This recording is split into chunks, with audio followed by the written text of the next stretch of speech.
ಸ್ನೇಹಿತರೆ ನಮಸ್ತೆ. ಇವತ್ತು ಮನೆ ದೇವರು ಅಥವಾ ಕುಲದೇವರು ಇದರ ಬಗ್ಗೆ ತಿಳಿದುಕೊಳ್ಳೋಣ ಬನ್ನಿ. ಈ ಮನೆ ದೇವರನ್ನು ಒಲಿಸಿಕೊಳ್ಳುವ ಪರಿ ಹೇಗೆ ಎಂಬುದು ನಿಮಗೆ ತಿಳಿದಿದೆಯೇ?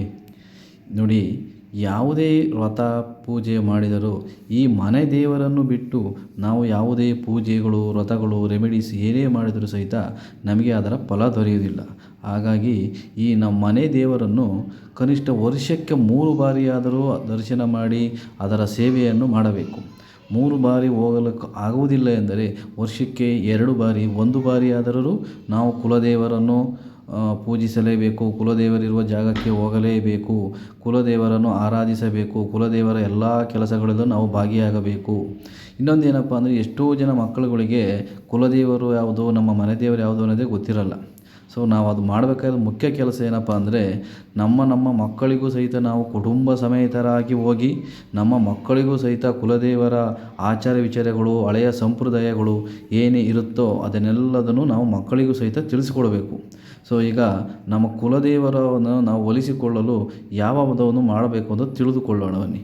ನಮ್ಮ ಕುಲದೇವರು ಗಂಡು ದೇವರುಗಳು ಆದರೆ ಯಾವುದು ಮಾಡಬೇಕು, ಕುಲದೇವರು ಹೆಣ್ಣು ಆಗಿದ್ದರೆ ಏನೇನು ಅರ್ಪಿಸಬೇಕು, ಯಾವ ವಸ್ತುಗಳನ್ನು ತೆಗೆದುಕೊಂಡು ಹೋಗಬೇಕು, ಆ ದೇವರನ್ನು ಸಂತೃಪ್ತಿಗೊಳಿಸಲು, ನಮ್ಮ ಇಷ್ಟಾರ್ಥಗಳನ್ನು ನೆರವೇರಿಸಿಕೊಳ್ಳಲು ಯಾವುದನ್ನು ನಾವು ಮಾಡಬೇಕು ಎಂಬುದನ್ನು ಇವಾಗ ತಿಳಿದುಕೊಳ್ಳೋಣ ಬನ್ನಿ.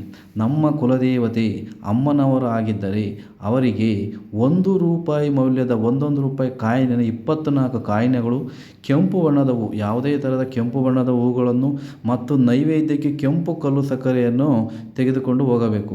ಇದನ್ನು ತೆಗೆದುಕೊಂಡು ಹೋಗೋದ್ರಿಂದ ಆ ಕುಲದೇವರ ಅಮ್ಮನವರಿಗೆ ಸಂತೃಪ್ತಿಗೊಳಿಸಬಹುದು.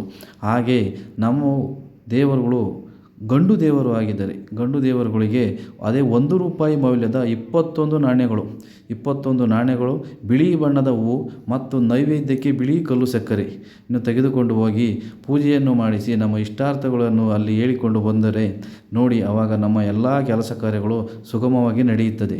ಈ ಕುಲದೇವರು ಮನೆ ದೇವರನ್ನು ಬಿಟ್ಟು ನಾವು ಯಾವುದೇ ಕೆಲಸಗಳನ್ನು ಮಾಡಲು ಹೊರಟರೂ ನಮಗೆ ಅದರಲ್ಲಿ ಯಶಸ್ಸು ಸಿಗುವುದಿಲ್ಲ.